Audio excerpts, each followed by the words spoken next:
ბატონო, მადლობა ჩართვისთვის.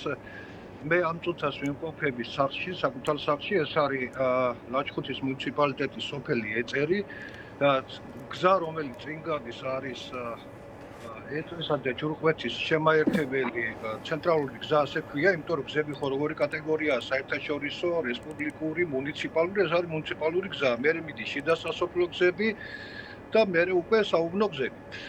ეს გზა პირველად გაიწმინდა გუშინ. ანუ მუნიციპალური გზა პირველად გაიწმინდა გუშინ, გასაგებია რომ ტექნიკის ნაკლებობა იყო, საერთოდ არ არის ბევრი შიდა სასოფლო გაწმენდილი გზა გაწმენდილი ამ სოფელში და ახლა მიღალთიან სოფლებს ხო საერთოდ ჯვარი წერია.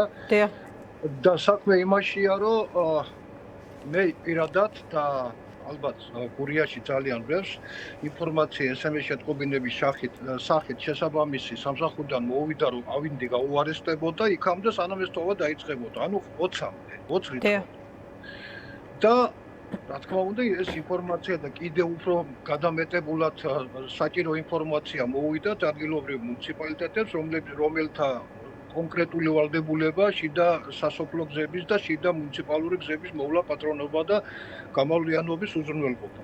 მე არ ვიცი ახლა რა მოხდა ისეთი რომ 5 დღის მანძილზე არ გაიწმინდა აქაურობა, ну ახლა ბევრი ახლაც არ არის გასაგები რომ ტექნიკის ნაკლებობა, მაგრამ მეორე მომენტი და მთავარი ის არის რომ ერთია ტექნიკის ნაკლებობა და მეორე წინასწარ არსებული ინფორმაცია და ეს ტექნიკა ეგ რამდობანი გადას დგას და დგას.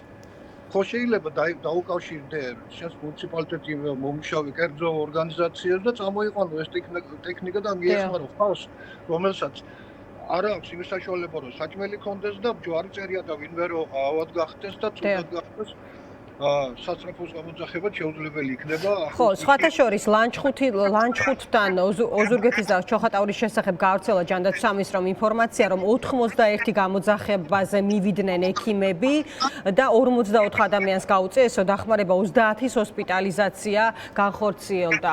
ნუ ასეთ დროს ბუნებრივია რომ აქვს პერიოდულად ადამიანს ამგვარი საჭიროება და ეს აუცილებელია რომ ყველა შესაბამისი სამსახური მოქმედებდეს სათანადოდ, ხო, ამაზე საუბრობთ ახლა თქვენც. კი ბატონო, რაც შეეხება ელექტროენერგიას ჩვენთან ძალიან იშვიათად ითიშებოდა ჩვენს დასახლებაში, თუმცა მაღალმთიან სოფლებში ნაწილს დღესაც არ მიეწოდება, დაახლოებით 20%-მდე არის ესეთი დასახლებები, სადაც არ მიეწოდება, გასაგებია რომ შეუძლებელია თითქმის იქ 2 მეტრამდეა თოვლი და 2 მეტრ თოვლში რომ ბოძზე ასვლა შეუძლებელია, გასაგებია და ახლოს მისვლა მანქანით, სპეციალური მანქანით, ესეც თუმცა სხვა მხრივ ახლა არ შეეხება 5 დღის მანძილზე გუშინ გაიწმინდა პირველად. დიახ. ეს გზა. ხო, ახლა როგორია სოფელში მაინც ახალგაზრდები ძირითადად ქალაქებში არიან წასული, მოხუცები ცხოვრობენ და ყველაზე მეტად მათ უჭირთ, იმიტომ რომ ერთია საკვების უზრუნველყოფა, მეორე როგორია ახლა 2 მეტრი თოვლი რო დევს სახურავზე და გეშინია რომ არ ჩამოიქცეს სახურავი და არ და რამდენიმე ჩამოიქცა კიდეც და მოხმარი რო არავინ 75 და 80 წლის ხალხი როგორ ავა ხო სახურავზე და რა თქმა უნდა. ის არის. კი, ამაზე ვსაუბრობდით ზუსტად რომ ისინი და სხვათა შორის ერთ-ერთი მოქალაქე საუბრობდა რომ დასავლეთის რაიონის მუნიციპალიტეტის სოფლებისთვის დამახასიათებელი არის ეზოში აშენებული პატარა გარე ოთახები. ხო, ბატონო ამირან, სადაც ადამიანები საკვებს ინახავენ და სხვადასხვა საჭიროების ნივთებს და რამდენიმე მოხუცე იყო საუბარი, რომელიც აი სწორედ ამ ოთახამდე მისვლას ვერ ახერხებს თითოეულობის და უხვი ნალექის გამო. ესეა ზუსტად, იმიტომ რომ ეს ძალიან ძველი წესია გურულების, რომ ცალკე შენობა საშენებული კუხნას ეძახიან გურიაში. იმერეთშიც. ხო და ზუსტად ამ შენობაში ადრე ისლით იყო ბავშვობაში მახსოვს გადახურული და ეხლა კი ბატონო ზოგი კერამიკითა, ზოგი შიფერით და შემდეგ. ხო და მისასვლელი შეიძლება იყოს 10 მეტრად, 15 და ახლა ამხის ადამიანები იქამდე ვერ მიდიან 2 მეტრად თულში როგორია გადაადგილება და გაკვალვა. გასაგებია რომ ვიღაცები გამოდიან და ამ მომენტს საკუთარ ეზოს მოუვარენ და დანარჩენს თავრობა იზამდა, თორემ მე-5 დღეს გააკეთა ეს და საკუთარ ეზოს როგორმე ყველა მოუვლის მოხუცებიც ან მიეხმარებიან უფრო ახალგაზრდა მეზობლებს. კი ბატონო.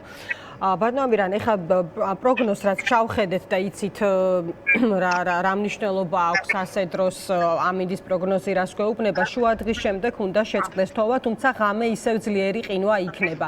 აი ამის შემდეგ რა პროცესით შეიძლება ვნახოთ ჩვენ სხვათა შორის სპეციალისტები საუბრობენ, რომ კიდევ უფრო მეტი ყურადღება დასჭირდება ეხლა სახელმწიფოს მხრიდან შემდგომ პროცესს, იმიტომ რომ შეიძლება ჩვენ ვნახოთ ღმერთმა არქნას, მაგრამ შეიძლება ვნახოთ მეწყრული და ღვარცოფული პროცესები ადგილზე.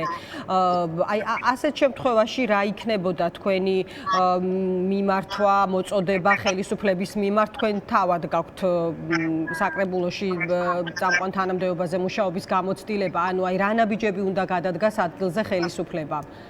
საქმე იმაშია, რომ ეს უნდა მოხდეს შეთანხმებით ცენტრალურ ხელისუფლებასთან.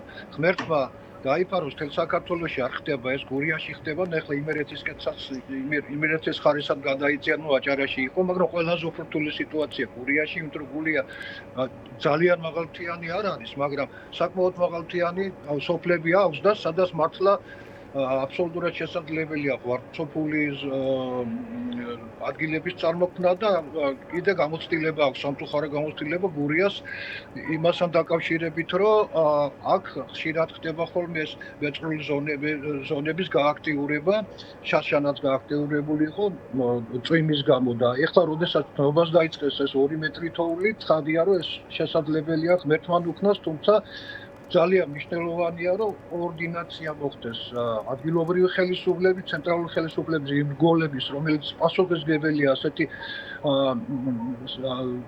ცუდი შედეგების პრევენციის და აქედან გამომდინარე, ყველა ძალა უნდა იქნას და თავმოყრილი, რომ მსგავსი რაღაც არ მოხდეს, დაწყებული იმითი, რომ მოსახლეობა გამოიყვანონ ასეთი შესაძლო ზონებიდან, დასრულებული იმით, რომ მეტი ტექნიკა და საშუალება მოგროვდეს ამის შესაძლო ცუდი მოვლენების აღმოჩენას.